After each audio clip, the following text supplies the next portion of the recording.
আমাদের নিত্যদিনের সঙ্গী এখন আমাদের এই হাতে থাকা স্মার্টফোন। এই স্মার্টফোনটা কিন্তু আমাদের অফিস থেকে শুরু করে সর্বকাজে এখন আমরা ব্যবহার করি।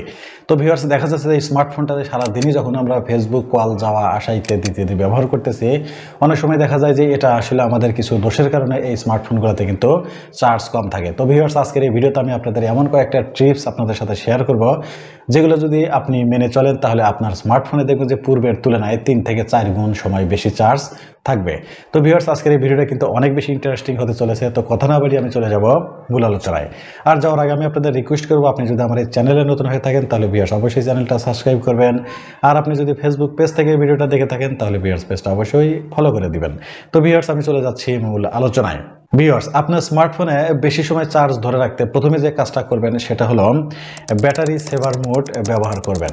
ভিউয়ার্স, অনেক সময় আমরা কি করি যে আমরা যেভাবে ফোনটা ব্যবহার করতেছি অ্যাজ ওয়েল সেভাবেই ব্যবহার করতে থাকি। তো আপনার উচিত হলো যখনই দেখবেন যে চার্জটা মোটামুটি 50% বা 40% নেমে আসছে, সাথে সাথে কিন্তু আপনি ব্যাটারি সেভার মোডটা ব্যবহার করতে পারেন। সেক্ষেত্রে কিন্তু দেখা যাবে যে আপনার 40% আসার পর চার্জ যদি পূর্বে সময় থাকতে যদি 2 ঘন্টা, আপনার এই ব্যাটারি সেভার মোডটা যদি আপনি ব্যবহার করেন, সেক্ষেত্রে কিন্তু আপনার চার্জিং বা ব্যাকআপ তখন থেকে কিন্তু মিনিমাম 5 থেকে 6 ঘন্টা দিবে।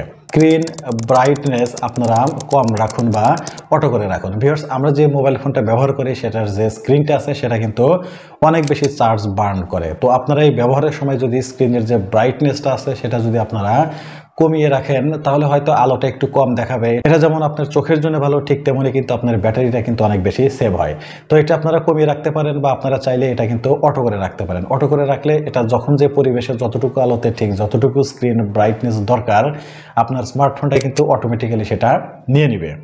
ব্যাকগ্রাউন্ড অ্যাপ বন্ধ রাখুন। ভিউয়ার্স, আমরা সারাদিনই যে স্মার্টফোনটা ব্যবহার করতেছি, ব্যবহার করার পর সাথে সাথে আমরা কি করি, আমাদের যে অ্যাপগুলো আছে সেটা কিন্তু আমরা মিনিমাইজ করে বের হয়ে আসি।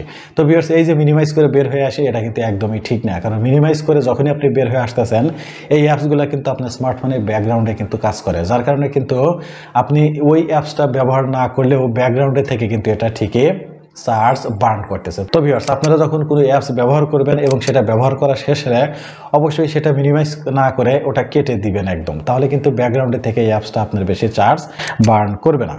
লোকেশন বা জিপিএস বন্ধ রাখুন। ভিউয়ার্স, আমাদের যদি খুব বেশি প্রয়োজন না হয় তাহলে আমাদের যে ফোনের যে লোকেশনটা বা জিপিএস যে সিস্টেমটা আছে সেটা কিন্তু আমরা অন করে রাখবো না। এটা যদি আমরা অন করে রাখি তাহলে মোবাইল ফোনগুলোতে কিন্তু এটা অন থাকার কারণে আপনার কিন্তু চার্জ বার্ন বেশি হয়। ওয়াইফাই, মোবাইল ডাটা বা ব্লুটুথ অপ্রয়োজনীয় বন্ধ রাখুন। ভিউয়ার্স, আমরা কিন্তু এই সিস্টেমগুলো প্রতিনিয়তই ব্যবহার করি, তবে আমাদের উচিত যে আমাদের যদি খুব বেশি প্রয়োজন না হয় তাহলে ওয়াইফাইয়ের যে সিস্টেমটা আছে সেটা অফ করে রাখবো, আমাদের যে ব্লুটুথ সিস্টেমটা অফ করে রাখবো এবং মোবাইলে যে ডাটা ব্যবহার করি সেটাও কিন্তু আমরা অফ করে রাখবো। কারণ আমরা যখন ওয়াইফাইটা আসলে অন করে রাখি তো দেখা যাচ্ছে আপনার মোবাইল ফোনটা যেখানেই থাকুক সে কিন্তু অনবরত ওয়াইফাইটা স্ক্যান করতে থাকে নতুন নেটওয়ার্ক কানেক্ট করার জন্য।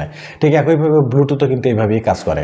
আরেকটা বিষয় হলো আমাদের যে মোবাইলের ডাটাটা আছে সেটা আমরা অনবরত যদি অন করে রাখি তাহলে সেটাও কিন্তু আমাদের মোবাইলের কিন্তু চার্জ দ্রুত খেয়ে ফেলে। ডার্ক মোড ব্যবহার করুন। ভিউয়ার্স, আমরা কিন্তু সাধারণত সবাই ডার্ক মোডটা ব্যবহার না করে লাইট মোডটা ব্যবহার করি।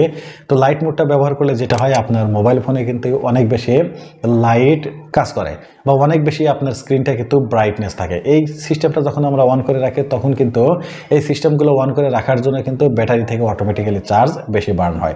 তো ভিউয়ার্স, আপনারা চাইলে কিন্তু আপনার স্মার্টফোনেতে কিন্তু আপনারা ডার্ক মোডটা অন করে রাখতে পারেন। ডার্ক মোড অন করে রাখলে এটা যেমন আপনার চোখের জন্য ভালো, ঠিক তেমনি কিন্তু আপনার ব্যাটারিও কিন্তু সেভ হবে। লাইভ ওয়ালপেপার বা অ্যানিমেশন অফ করে রাখুন। ভিউয়ার্স, আমরা কিন্তু অনেক সময় আমাদের মোবাইল ফোনের যে স্ক্রিনে লাইভ ওয়ালপেপার বা আপনার অ্যানিমেশন ব্যবহার করি। এটা আসলে আমাদের সৌন্দর্য বাড়ানোর জন্য আসলে এটা আমরা ব্যবহার করি। তো ভিউয়ার্স, এটা যখন আমরা ব্যবহার করি এটাতে কিন্তু আমাদের ফোনের বেশি চার্জ বার্ন হয়, কারণ যখন আমরা লাইভ ওয়ালপেপার বা অ্যানিমেশন ব্যবহার করি তখন কিন্তু এটা অ্যাক্টিভ থাকার জন্য কিন্তু অনেক বেশি চার্জ ফোনকে খরচ করতে হয়।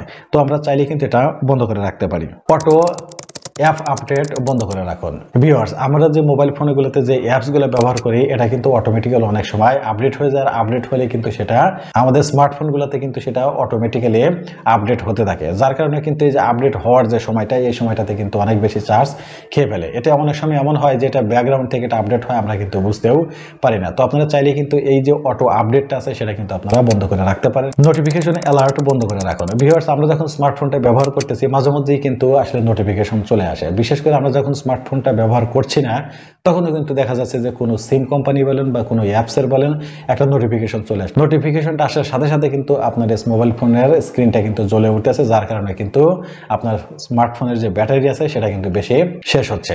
তো ভিউয়ার্স, আপনারা চাইলে কিন্তু আসলে এই অ্যাপস বা বিভিন্ন সাইটের যে নোটিফিকেশনগুলো আছে সেগুলো কিন্তু আপনারা বন্ধ করে রাখতে পারেন।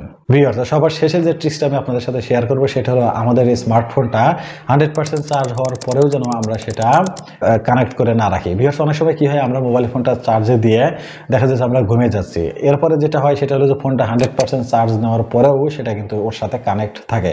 তো এইভাবে কানেক্ট থাকার ফলে কিন্তু আপনার ব্যাটারির উপর কিন্তু এটা একটা প্রেশার ক্রিয়েট করে এবং ডে বাই ডে এভাবে চলতে থাকলে আপনার ব্যাটারিটা কিন্তু একসময় নষ্ট হয়ে যাবে। তো ভিউয়ার্স, অবশ্যই আপনারা খেয়াল রাখবেন যখনই আপনার স্মার্টফোনটা 100% চার্জ হয়ে যাবে সাথে সাথে এটা চার্জ থেকে ডিসকানেক্ট করে ফেলবেন। তো ভিউয়ার্স, এই ছিল মোটামুটি আজকের আলোচনা। অবশ্যই আপনারা কমেন্টস করে জানাবেন যে এর ভিতর থেকে কোন টিপসটা আপনার সবচেয়ে বেশি ভালো লেগেছে। তো ভিউয়ার্স, আপনাদের সাথে দেখা হবে পরবর্তী নতুন কোনো ভিডিওতে। সে পর্যন্ত সবাই ভালো থাকবেন, সুস্থ থাকবেন। আল্লাহ হাফেজ।